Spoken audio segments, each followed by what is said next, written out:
Shalom, selamat pagi semuanya. Bersyukur, berterima kasih pada Tuhan. Kalau pagi hari ini kita boleh bangun dengan tubuh yang diberkati, dengan kekuatan kesehatan yang baru yang datang daripada Tuhan. Bersyukur, berterima kasih kalau pagi hari ini kita boleh bersama-sama lagi datang menghampiri tahta kasih karunia Tuhan, menaikkan pujian, syukur, penyembahan kita kepada Tuhan.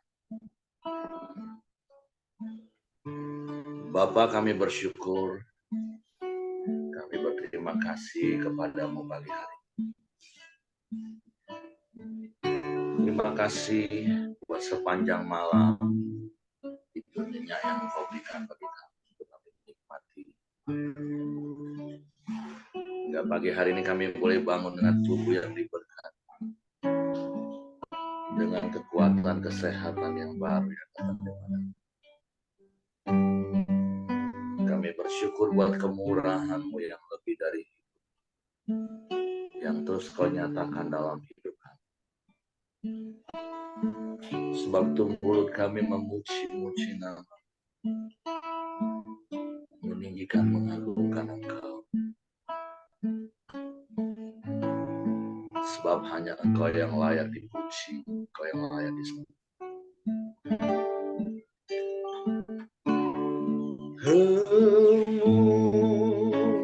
Kemurahan lebih dari hidup,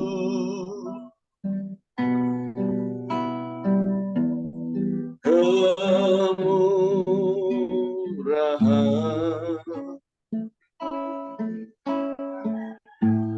lebih dari hidup, bawa lidah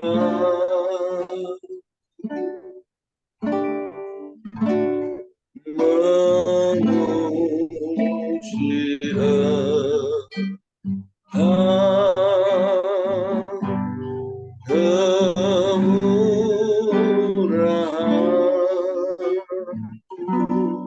lebih dari hidup,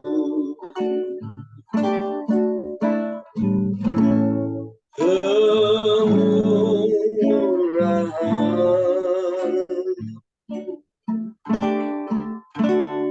lebih dari hidup,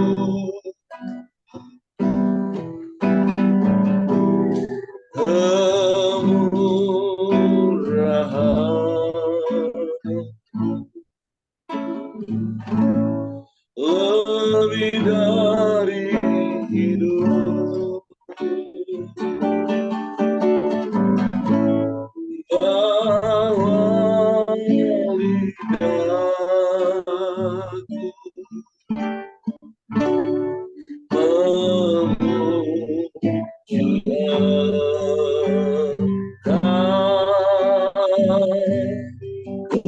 lidahku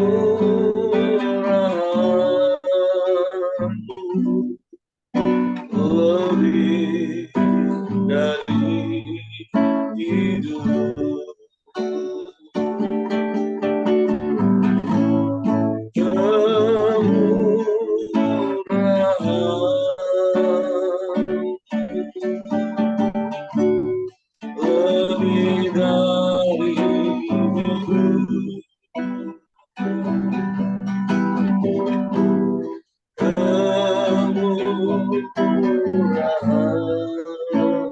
hidup, lebih dari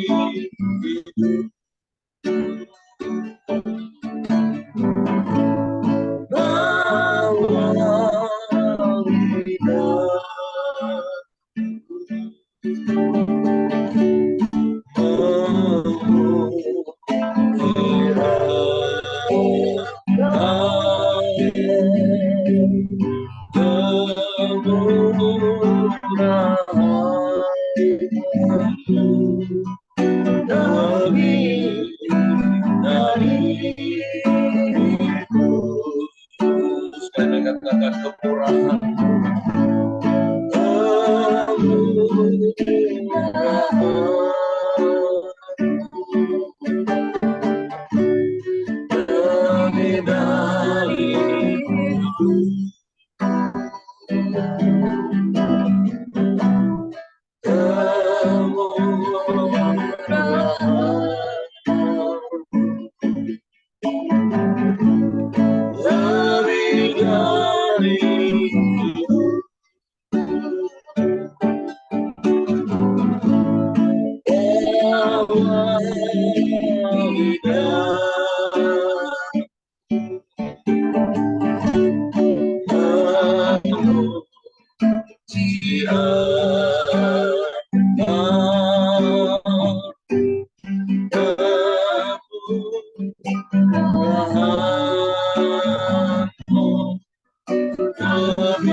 Tiada yang sepertimu,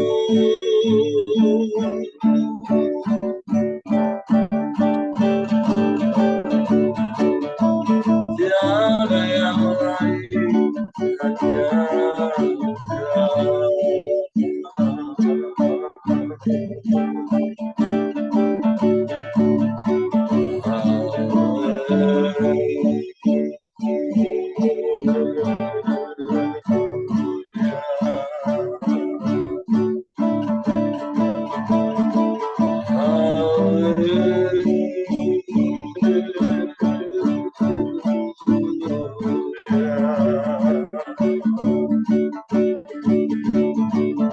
kami sembah,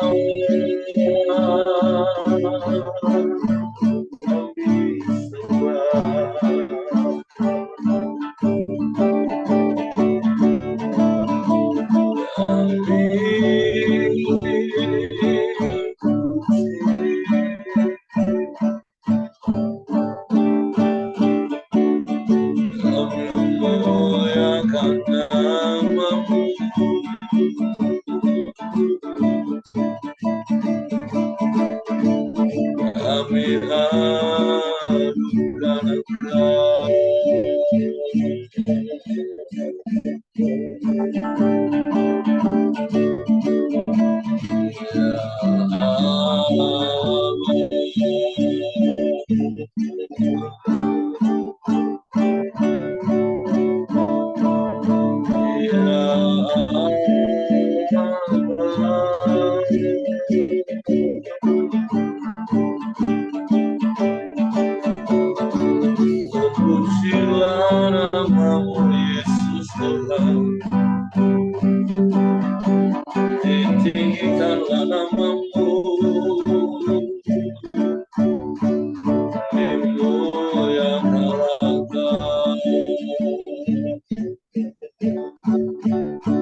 menikmati kebaikan-kebaikan-Mu,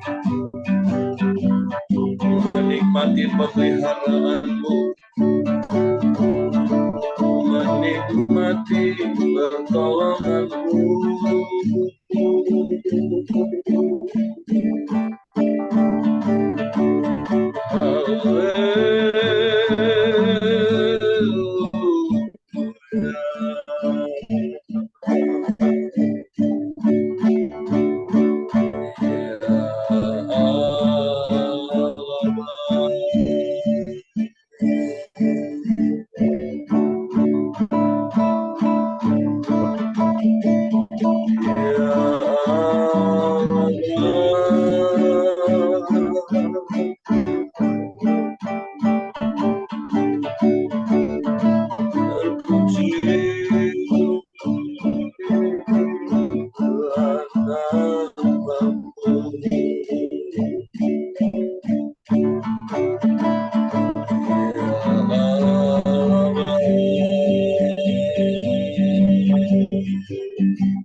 Terpujilah namamu, terpujilah namamu Yesus.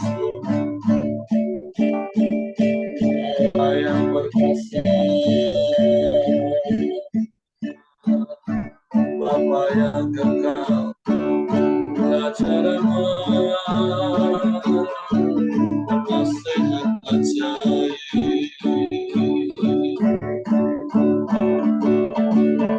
Engkau yang menyertai kami, Allah yang dahsyat, Allah yang hebat.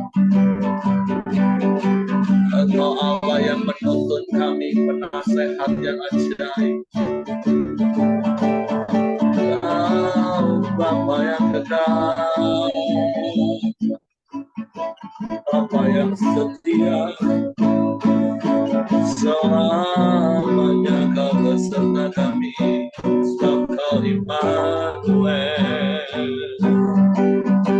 Kami aman, kami tenang di dalam-Mu, di dalam-Mu. Haleluya.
Hanya Engkau yang layak dipuji, disembah.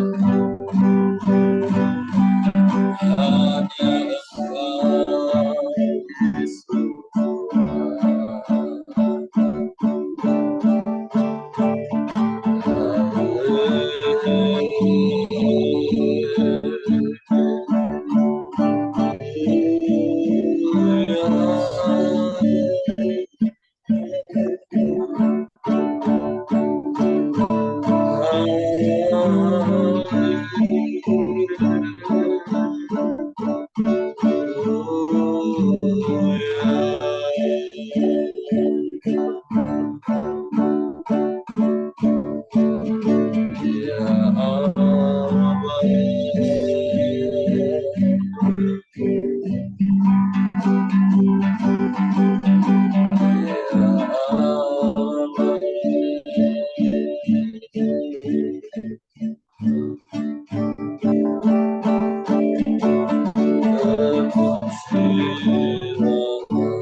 Biarlah hidup kami memuliakan nama-Mu Tuhan. Biarlah hidup kami menyenangkan hati-Mu, menyukakan Engkau Tuhan.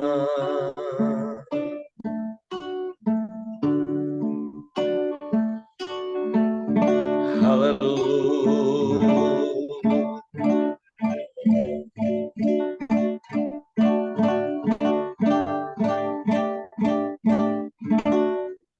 Hidupku menggenapi firman-Mu,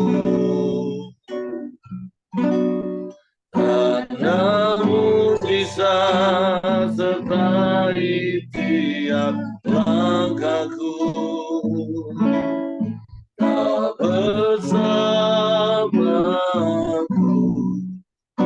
di dalamku, jadi bukti kebesaran-Mu. Hidupku menggenapi firman-Mu. Amen. Tanda mujizat sertai tiap langkahku. Kau bersamaku di dalamku, jadi bukti kebesaran-Mu. Amin. Tuhan Kau sempurna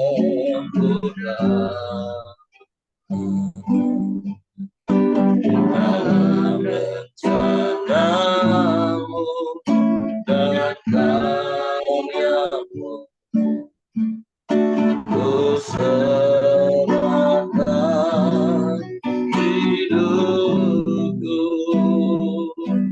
murnikan kehendak-Mu. Tuhan Kau sempurna, Tuhan Kau sempurna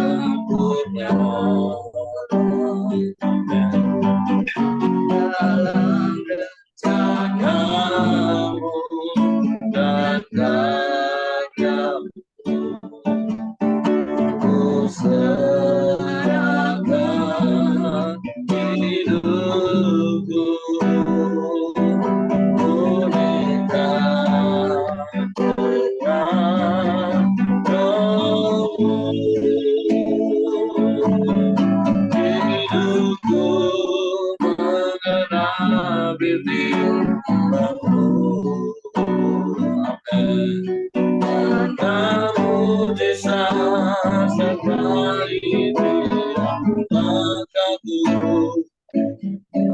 Kau bersamaku di dalamku, jadi bukti kebesaran-Mu.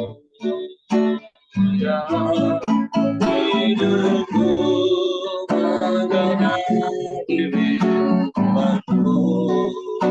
Amin, amin. Tanda mujizat sertai tiap langkahku. Kau bersamaku di dalamku, jadi bukti kebesaran-Mu. Hidupku menggenapi firman-Mu.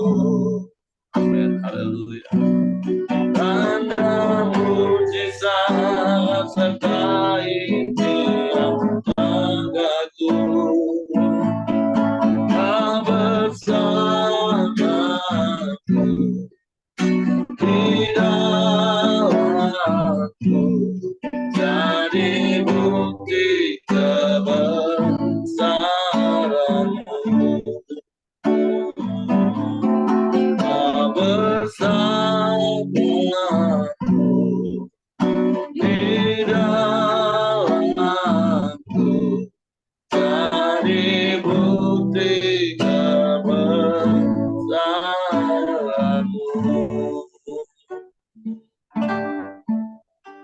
Biarlah hidup kami menjadi bukti kebesaran-Mu, karena hidup kami berpadanan dengan firman. Jika kami mengalami keajaiban-keajaiban firman-Mu dinyatakan dalam hidup kami. Sebab untuk pagi hari ini kami siapkan hati kami untuk firman. Roh Kudus, tolong kami untuk mengerti dan memahami firman, sehingga kami percaya dan kami melakukan firman. Dalam nama Yesus kami sambut firman. Haleluya, haleluya. Amin. Oke, silakan. Shalom Bapak Ibu. Halo. Selamat pagi. Kita akan lanjut di renungan kita pada pagi hari ini di 1 Samuel pasal yang ke-25. Dari kisah perikop yang akan kita baca hari ini, untuk pertama kalinya kita tahu bahwa Daud juga dia bisa marah ya, dia emosi dan dia bertindak sendiri tanpa dia biasanya kalau dari perikop-perikop sebelumnya Daud itu akan bertanya kepada Tuhan. Tetapi hari ini dia bertindak sendiri dan dia tidak bertanya kepada Tuhan. Kita baca dulu mulai dari ayat yang pertama, kematian Samuel. Dan matilah Samuel, seluruh orang Israel berkumpul meratapi dia dan menguburkan dia di rumahnya di Rama. Dan Daud berkemas lalu pergi ke padang gurun Paran. Ketika itu ada seorang laki-laki di Maon yang mempunyai perusahaan di Karmel. Orang itu sangat kaya, ia mempunyai 3.000 ekor domba dan 1.000 ekor kambing. Ia ada di Karmel pada pengguntingan bulu domba-dombanya. Nama orang itu Nabal dan nama istrinya Abigail. Perempuan itu bijak dan cantik, tetapi laki-laki itu kasar dan jahat kelakuannya. Ia seorang keturunan Kaleb. Ketika didengar Daud di padang gurun bahwa Nabal sedang menggunting bulu domba-dombanya, maka Daud menyuruh 10 orang dan kepada orang-orang itu Daud berkata, pergilah ke Karmel dan temuilah Nabal. Tanyakanlah keselamatannya atas namaku dan sampaikanlah salam ini kepadanya. Selamat, selamatlah engkau, selamatlah keluargamu, selamatlah segala yang ada padamu. Baru-baru ini aku mendengar bahwa engkau mengadakan pengguntingan bulu domba. Adapun gembala-gembalamu yang ada dengan kami tidak kami ganggu dan tidak ada sesuatu yang hilang daripada mereka selama mereka ada di Karmel. Tanyakanlah kepada orang-orangmu, mereka tentu akan memberitahukan kepadamu. Sebab itu biarlah orang-orang ini mendapat belas kasihanmu. Bukankah kami ini datang pada hari raya? Berikanlah kepada hamba-hambamu ini dan kepada anakmu Daud apa yang ada padamu. Ketika orang-orang Daud sampai ke sana, berkatalah mereka kepada Nabal atas nama Daud tepat seperti yang dikatakan kepada mereka. Kemudian mereka menanti. Tetapi Nabal menjawab anak buah Daud itu, katanya, siapakah Daud? Siapakah anak Isai itu? Pada waktu sekarang ini ada banyak hamba-hamba yang lari dari tuannya. Masakah aku mengambil rotiku, air minumku, dan hewan bantai bagi orang-orang pengguntingku untuk memberikannya kepada orang-orang yang aku tidak tahu dari mana mereka datang. Lalu orang-orang Daud itu berbalik pulang dan setelah sampai, mereka memberitahukan kepadanya tepat seperti yang dikatakan kepada mereka. Kemudian berkatalah Daud kepada orang-orangnya, kamu masing-masing sandanglah pedang. Lalu mereka masing-masing menyandang pedangnya, Daud sendiri yang menyandang pedangnya. Sesudah itu kira-kira 400 orang maju mengikuti Daud, sedang 200 orang tinggal menjaga barang-barang. Tetapi kepada Abigail, istri Nabal, telah diberitahukan oleh salah seorang bujangnya, katanya, ketahuilah Daud menyuruh orang dari padang gurun untuk memberi salam kepada Tuhan kita, tapi ia memaki-maki mereka. Padahal orang-orang itu sangat baik kepada kami. Mereka tidak mengganggu kami dan kami tidak kehilangan apa-apa selama kami lalu lalang di dekat mereka. Ketika kami ada di ladang. Mereka seperti pagar tembok sekeliling kami siang malam selama kami mengembalakan domba-domba di dekat mereka. Oleh sebab itu, Pikirkanlah dan pertimbangkanlah apa yang harus kau perbuat. Sebab telah diputuskan bahwa celaka akan didatangkan kepada Tuhan kita dan kepada seisi rumahnya. Dan ia seorang yang dursila, sehingga orang tidak dapat berbicara dengan dia. Lalu segeralah Abigail mengambil 200 roti, 2 buyung anggur, 5 domba yang telah diolah, 5 sukat berti gandum, 100 buah kue kismis, dan 200 kue arah. Dimuatnyalah semuanya ke atas keledai. Lalu berkata kepada bujang-bujangnya, berjalanlah mendahului aku. Aku segera menyusul kamu. Tetapi Nabal suaminya tidaklah diberitahunya. Ketika perempuan itu dengan menunggang keledainya turun dengan terlindung oleh gunung, tampaklah Daud dan orang-orangnya turun ke arahnya dan perempuan itu bertemu dengan mereka. Daud tadinya telah berkata, sia-sialah aku melindungi segala kepunyaan orang ini di padang gurun, sehingga tidak ada sesuatu pun yang hilang dari segala kepunyaannya. Ia membalas kebaikanku dengan kejahatan. Beginilah kiranya Allah menghukum Daud bahkan lebih daripada itu, jika aku tinggalkan hidup sampai pagi, seorang laki-laki saja pun dari semua yang ada padanya. Ketika Abigail melihat Daud, segeralah ia turun dari atas keledainya, lalu sujud menyembah di depan Daud dengan mukanya sampai ke tanah. Ia sujud pada kaki Daud serta berkata, aku sajalah ya Tuanku yang menanggung kesalahan itu. Izinkanlah hambamu ini berbicara kepadamu dan dengarkanlah perkataan hambamu ini. Janganlah kiranya Tuanku mengindahkan Nabal, orang yang dursila itu, sebab seperti namanya demikianlah ia. Nabal namanya dan bebal orangnya. Tetapi aku hambamu ini tidak melihat orang-orang yang Tuanku suruh. Oleh sebab itu Tuanku, demi Tuhan yang hidup dan demi hidupmu yang dicegah Tuhan, daripada melakukan hutang darah dan daripada bertindak sendiri dalam mencari keadilan, biarlah menjadi sama seperti Nabal musuhmu dan orang yang bermaksud jahat terhadap Tuanku. Oleh sebab itu, pemberian yang dibawa kepada Tuanku oleh budakmu ini, biarlah diberikan kepada orang-orang yang mengikuti Tuanku. Ampunilah kiranya kecerobohan hambamu ini, sebab pastilah Tuhan akan membangun bagi Tuanku keturunan yang teguh. Karena Tuanku ini melakukan perang Tuhan, dan tidak ada yang jahat terhadap padamu selama hidupmu. Jika sekiranya ada seorang bangkit mengejar engkau dan ingin mencabut nyawamu, maka nyawa Tuanku akan terbungkus dalam bungkusan tempat orang-orang hidup pada Tuhan Allahmu. Tetapi nyawa para musuhmu akan diumbankannya dari dalam sarang umban. Apabila Tuhan melakukan kepada Tuanku sesuai dengan segala kebaikan yang difirmankannya kepadamu dan menunjuk engkau menjadi raja atas Israel, maka tak usahlah Tuanku bersusah hati dan menyesal karena menumpahkan darah tanpa alasan dan karena Tuanku bertindak sendiri dalam mencari keadilan. Dan apabila Tuhan berbuat baik kepada Tuanku, ingatlah kepada hambamu ini. Lalu berkatalah Daud kepada Abigail, terpujilah Tuhan Allah Israel yang mengutus engkau menemui aku pada hari ini. Terpujilah kebijakanmu dan terpujilah engkau sendiri, bahwa engkau pada hari ini menahan aku daripada melakukan hutang darah dan daripada bertindak sendiri dalam mencari keadilan.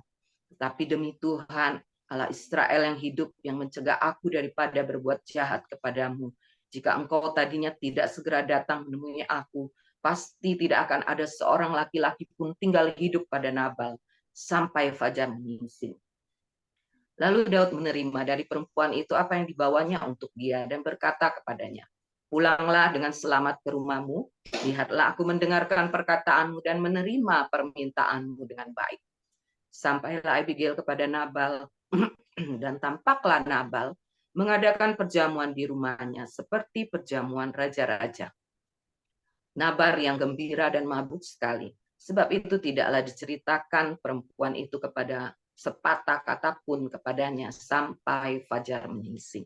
Tetapi pada waktu pagi ketika sudah hilang mabuk Nabal itu, diceritakanlah kepadanya oleh istrinya segala perkara itu.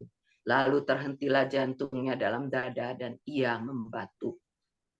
Dan kira-kira 10 hari sesudah itu Tuhan memukul Nabal sehingga ia mati. Ketika didengar Daud bahwa Nabal telah mati, berkatalah ia, terpujilah Tuhan yang membela aku dalam perkara penghinaan Nabal terhadap aku dan yang mencegah hambanya daripada berbuat jahat. Tuhan telah membalikkan kejahatan Nabal ke atas kepalanya sendiri. Kemudian Daud menyuruh orang untuk berbicara dengan Abigail tentang mengambil dia menjadi istrinya. Para hamba Daud datang kepada Abigail di Karmel dan berkata kepadanya demikian, Daud menyuruh kami kepadamu untuk mengambil engkau menjadi istrinya.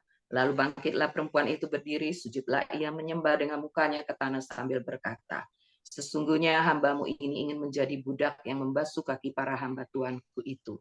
Kemudian berkemaslah Abigail dengan segera. Ia menunggang keledainya dengan diiringi 5 orang pelayan perempuan. Ia mengikuti suruhan Daud itu dan menjadi istri Daud. Juga Ahinoam dari Israel telah diambil Daud menjadi istrinya. Kedua perempuan itu menjadi istrinya. Tetapi Saul telah memberikan Mikal anaknya perempuan, istri Daud, kepada Palti bin Lais yang dari Galim itu.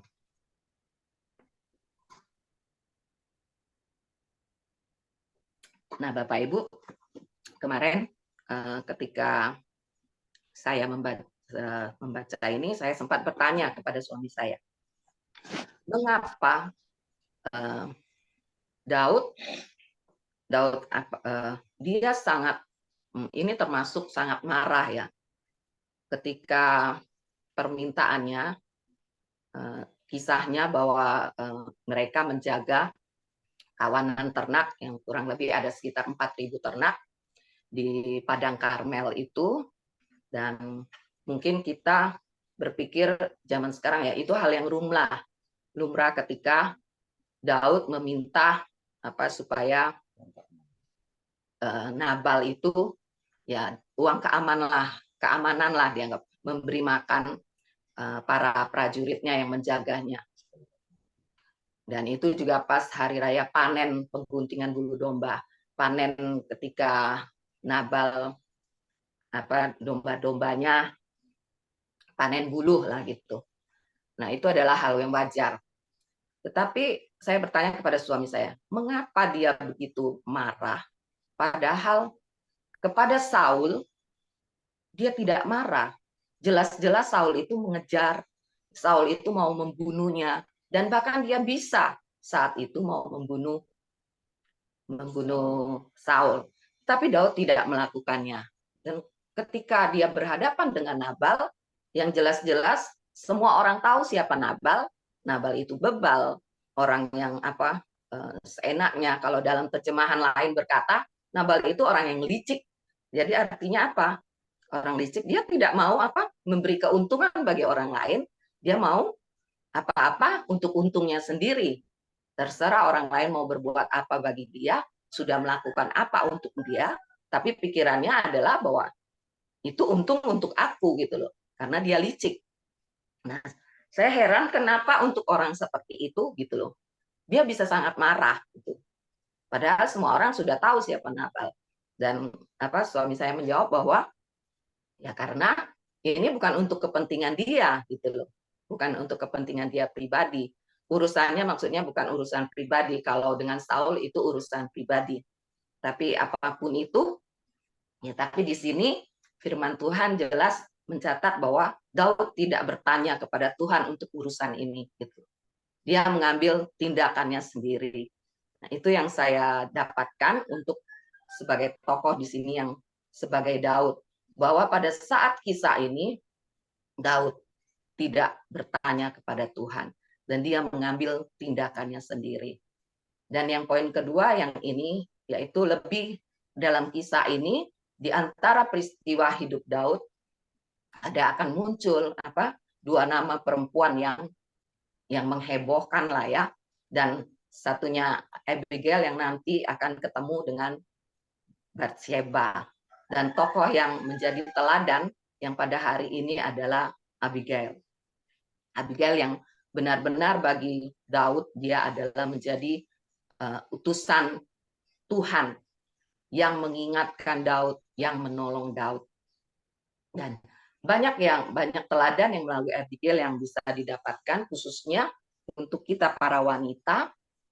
sebagai seorang istri, ada banyak poin yang saya dapatkan di dalam perikop ini. Yang pertama adalah bahwa melalui Abigail, saya belajar tentang kerendahan hati. Kalau kita sudah baca tadi, Abigail adalah orang yang rendah hati. Firman Tuhan mencatat juga dia adalah orang yang bijak. Dia rendah hati ketika disampaikan kepadanya melalui ada suruhan suaminya datang kepadanya, sekalipun suruhan itu berkata bahwa kita tahu Nabal itu orang yang dursila, dikatakan di situ. Suruhan itu bebas ngomong tanpa merasa takut kepada Abigail. Itu berarti bagi saya itu berarti walau bagaimanapun Abigail adalah istri Nabal dan suruhan itu bisa ngobrol enak gitu loh dengan Abigail. Berarti Abigail itu mau apa? Dia mau terbuka dan anak buahnya bisa dengan leluasa ngobrol dengan dia, dan juga Abigail punya roh yang tentram. Ketika dia mendengar cerita dari bawahannya, dia tidak panik. Bagaimana nggak panik ya kalau sekarang misalnya diceritakan bahwa ini gara-gara suamimu ngomong begini-begini, membuat seseorang marah dan dia akan mengirim pasukannya untuk memusnahkan seluruh keluarganya, setiap laki-laki yang ada. Pada saat itu, kalau dia tidak mempunyai roh yang tentram, Abigail akan panik. Tapi kita tidak melihat bahwa Abigail panik di sini. Bahkan dia juga punya hikmat. Dia langsung cepat bertindak. Dalam kejadian itu, dia langsung berpikir, bahkan dia langsung bertindak dengan cepat dan tepat. Bahkan dia pun mengatur strateginya. Dia berkata kepada bujangnya, kamu pergi dulu, dan dia akan mengikuti dari belakang. Bahkan dia seperti yang mengintai lah ya. Dia mau melihat situasi. Ketika Daud berkata, dia mendengar ketika Daud berkata bahwa Daud bersumpah kalau bahwa sampai menjelang pagi ini tidak ada seorang pun laki-laki yang akan hidup dari Nabal. Dan dia mendengar sampai akhirnya dia pun mengatur strategi supaya dia bisa berpapasan dengan Daud, dan setelah Daud berkata dia langsung sujud menyembah kepada Daud. Jadi Abigail adalah sungguh orang berhikmat. Dan dia juga hikmatnya, tapi dia tahu bagaimana menerapkan kebenaran itu dalam kehidupan. Jadi ada satu, ketika saya mencari-cari tentang Abigail ini, ada satu dia pakar keuangan, dia bernama Ronald Blue. Ronald Blue itu berkata begini, hikmat itu bukan hanya soal mempelajari kebenaran, tetapi bagaimana menerapkan kebenaran itu di dalam kehidupan. Nah, ketika berhikmat seperti Abigail, dia tahu bagaimana cara-caranya. Dia harus mengatasi, dia harus menghadapi Daud dengan kata-katanya, dan bahkan dengan strateginya. Dan dia juga adalah teladan bijak. Dia orang yang bijak. Dia juga orang yang berani. Dia tahu Daud itu adalah calon raja. Dia berani menghadapi Daud. Dan poin yang sangat penting yang saya dapatkan adalah bahwa Abigail adalah sungguh-sungguh seorang wanita, seorang istri yang berfungsi sebagai penolong. Dia tidak mencari keselamatan dirinya sendiri. Ketika Daud berkata bahwa tidak akan ada seorang laki-laki pun yang akan selamat, tentunya tidak termasuk wanita. Tentunya wanita akan dibiarkan hidup. Tetapi Abigail tidak mencari selamatnya sendiri. Kalau kita perhatikan kata-katanya kepada Daud, dia berkata bahwa itu kesalahannya karena dia tidak ada di situ. Maksudnya ketika Daud berkata kepada Nabal, anak buah Daud ngomong kepada Nabal untuk meminta makanan bagi pasukannya, Abigail ngomong bahwa dia itu kesalahannya kalau dia tidak ada di samping Nabal, sehingga itu bisa terjadi. Kalau seandainya dia ada di situ, dia bilang itu tidak akan terjadi. Maksudnya dia akan mempersiapkan apa yang diminta oleh Daud melalui anak buahnya. Nah itu saya mendapatkan bahwa Abigail sungguh sangat berfungsi sebagai penolong. Dia tidak mencari selamatnya sendiri, bahkan dia sungguh menolong suaminya yang dianggap semua orang yang memang adalah bebal, orang yang licik. Tetapi dia tetap setia menolong suaminya. Dia tetap melakukan apa yang menjadi tugasnya sebagai seorang istri, sebagai seorang wanita. Dan bahkan dia adalah juga seorang wanita yang tunduk pada suaminya. Ketika semua hal yang terjadi dan akhirnya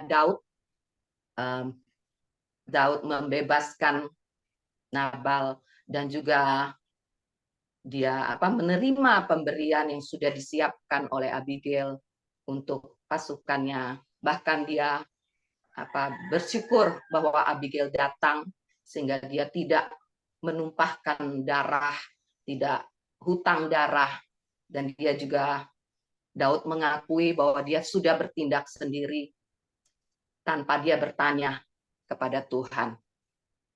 Dan Abigail tetap tunduk pada suaminya, dia menceritakan kepada suaminya.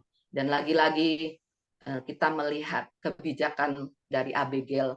Suaminya lagi mabuk, dia pun tidak menceritakannya. Dia menunggu lagi keesokan harinya ketika suaminya benar-benar sadar dari mabuknya, dan dia baru menceritakan kronologi kejadiannya, apa yang dilakukannya. Dan pada saat itu suaminya mendengar Abigail. Dan dari poin-poin ini banyak hal yang dapat saya dapatkan Bapak Ibu, menjadi seorang wanita yang sungguh-sungguh harus berfungsi sebagai penolong, dan juga sebagai karakter dari Daud, bahwa harus tetaplah terus bertanya kepada Tuhan. Sekalipun seperti yang kemarin kami ngobrol bahwa ya mungkin itu bukan untuk kepentingan dia pribadi, tetapi itu tidak membenarkan dia untuk bertindak sendiri dan bahkan akibatnya bisa fatal. Tetapi bersyukur punya Abigail, Daud punya Abigail yang pada akhirnya memang tidak ada cerita lagi bagaimana Abigail terhadap Daud. Tetapi saya percaya kehidupan Daud baik dia bersama Abigail, dan Abigail tetap setia sekalipun pada saatnya nanti Daud jatuh kepada wanita lain, Batseba, yang juga sangat berbeda dengan Abigail, yang mendatangkan kutuk juga bagi Daud. Dan inilah yang dapat saya sampaikan Bapak Ibu. Biarlah melalui perikop ini, di antara perjalanan hidup Daud, ada satu tokoh wanita yang pernah kita tahu bahwa pernah menolong Daud untuk dia tidak melakukan tindakan kejahatan. Dan Tuhan pakai Abigail juga menjadi penolongnya di dalam kehidupannya. Tuhan Yesus memberkati. Oke, terima kasih istriku. Jadi secara khusus untuk para istri, jadilah istri yang mempunyai roh tentram, karena memang salah satu problem pria suami itu adalah problem emosi. Jadi jadilah istri yang bijak, yang punya roh tentram, yang bisa menenteramkan hati suaminya ketika suaminya sedang menghadapi problem emosi. Ya, jadi dari sisi Abigail, istri saya sudah banyak mengupas. Jadi istri yang bijak, yang punya roh tentram, yang rendah hati, punya hikmat, tepat pada waktunya kapan harus ngomong dengan suami, sabar. Jadi para ibu, para istri boleh belajar. Nah tentu seperti istri saya tadi ngomong, kemarin kami ngobrol, terlepas apapun alasan memang, jadi sekali lagi, seperti yang berkali-kali saya katakan, jangan marah, apalagi marah-marah. Karena marah itu akan membuka celah untuk kita melakukan hal yang lebih jahat lagi. Makanya bersyukur di ayat 34 Daud berkata gini, tetapi demi Tuhan Allah Israel hidup yang mencegah aku daripada berbuat jahat kepadamu. Nah, jadi hati-hati dengan emosi sesaat. Terlepas ini bukan soal salah atau benar, yang penting respon, itu nilai kita. Ya, kemarin kami diskusi, ya memang ini urusannya bukan urusan pribadi Daud. Ini urusan hidup orang-orang yang diikuti. Tapi sekali lagi nilai kita bukan soal salah atau benar, yang penting respon. Itu dari sisi Daud kita belajar. Karena kalau kemarahan akan membuka celah untuk kita bisa melakukan kejahatan. Nah, sisi yang lain lagi kita juga belajar dari Nabal untuk tidak diikuti adalah jangan jadi orang pelit, tapi jadilah orang yang murah hati. Khususnya kalau Bapak Ibu punya usaha, perhatikanlah orang-orang di sekeliling yang menjadi pagar keamanan bagi bisnis usaha kita.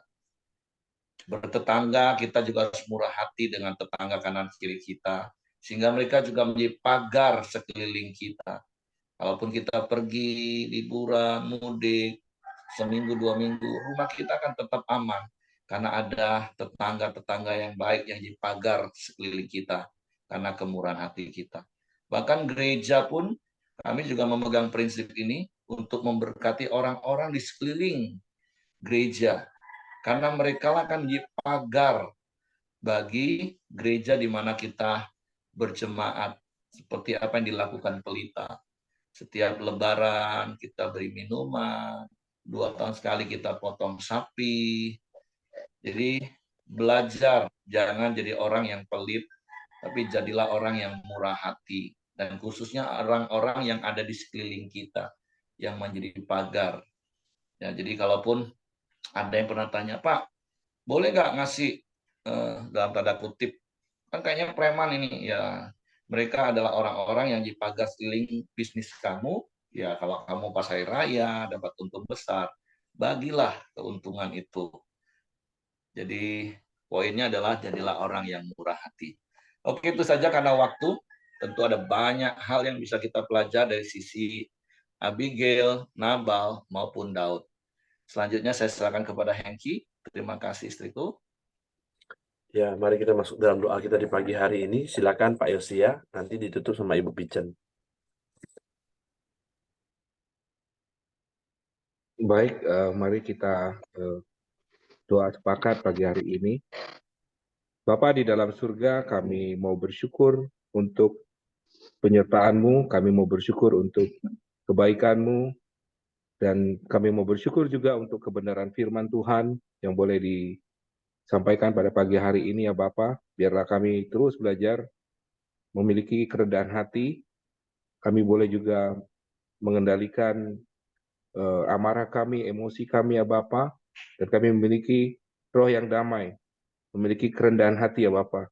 Karena kami boleh belajar dari Abigail pada pagi hari ini. Bapa di surga, kami berdoa juga untuk saudara kami yang kalau mengalami kesusahan, mengalami sakit penyakit, mengalami masalah ya Bapa, biarlah kami terus bersandar hanya kepada Engkau. Kami hanya mengandalkan Engkau ya Tuhan. Bapa di surga, kami berdoa juga untuk kondisi bangsa dan negara kami ya Bapa. Kalau kami sudah tahun depan akan memasuki masa-masa pemilihan ya Bapa, kami berdoa dalam nama Tuhan Yesus supaya kuasa Tuhan, supaya Tuhan boleh hadir bersama dengan bangsa kami. Berkati setiap pemimpin-pemimpin yang terlibat di dalam pemerintahan ya Bapa, agar pemilu ini boleh berjalan dengan baik. Jauhkan dari roh-roh perpecahan, biarlah para pemimpin juga, aparat keamanan boleh berfungsi dengan baik ya Bapa. Kami percaya bahwa bangsa kami ada bersama-sama dengan Engkau ya Bapa. Biarlah kami juga sebagai warga yang Engkau izinkan kami berada di Indonesia ini ya Bapa, terus menjaga integritas, terus menjaga sesuai dengan kebenaran firman Tuhan ya Bapa. Bapa di surga, kami juga mau berdoa untuk Ibu Vincent yang sudah menyampaikan kebenaran firman-Mu ya Bapa. Engkau menambahkan hikmat, Engkau menambahkan kasih karunia-Nya, berkati ia juga di dalam pelayanannya, berkati juga keluarga, demikian juga Bapa, Engkau berkati juga Pak Heri ya Bapa, untuk terus bersama-sama memberitakan kabar baik, menyampaikan firman Tuhan ya Bapa. Bapa di dalam surga, kami berdoa juga untuk setiap kami yang boleh ada di Koramdio ini, Engkau berkati kami ya Bapa, di dalam pekerjaan kami, di dalam rumah tangga kami, di dalam setiap hal yang kami lakukan ya Bapa, maupun di dalam pelayanan kami. Biar kami lakukan itu ya Bapa dengan didasarkan takut akan Engkau, dan kami terus memiliki roh yang rendah hati, yang mau taat kepada Engkau ya Bapa. Mari kita sama-sama mengangkatkan doa Bapa kami. Bapa kami yang di surga, dikuduskanlah nama-Mu, datanglah kerajaan-Mu, jadilah kehendak-Mu di bumi seperti di surga. Berikanlah kami pada hari ini makanan kami yang secukupnya, dan ampunilah kami akan kesalahan kami, seperti kami juga mengampuni orang yang bersalah kepada kami. Dan janganlah membawa kami ke dalam pencobaan, tetapi lepaskanlah kami daripada yang jahat. Karena Engkau-lah yang punya kerajaan dan kuasa dan kemuliaan sampai selama-lamanya. Amin. Bapak, kami bersyukur, berterima kasih buat pagi hari ini Tuhan. Kalau kami sudah mulai lagi mendapatkan kebenaran firman-Mu, kami merenungkannya siang dan malam Tuhan. Bahkan kami melakukan kebenaran-kebenaran-Mu itu di dalam hidup kami sepanjang hari ini. Kami bersyukur dengan tubuh yang diberkati, dengan kekuatan kesehatan yang baru yang Kau berikan bagi kami pada pagi hari ini. Kami mau masuki hari baru ini bersama dengan Engkau Tuhan. Jaga lindungilah kami, tutup bungkus dengan kuasa darah-Mu, pasukan malaikat-Mu yang mengawal, menyertai Tuhan. Kemanapun kami pergi dan melangkah, pertemukan kami dengan orang-orang yang membutuhkan Engkau. Dan lewat hidup kami, biarlah nama Tuhan yang dipuji, dipermuliakan. Biarlah kebajikan dan kemurahan-Mu saja, Bapa, yang mengikuti kami sepanjang umur hidup kami. Kami berdoa, kami bersyukur di dalam nama Tuhan Yesus Kristus. Haleluya. Amin. Oke, semangat pagi, selamat beraktivitas, Tuhan memberkati.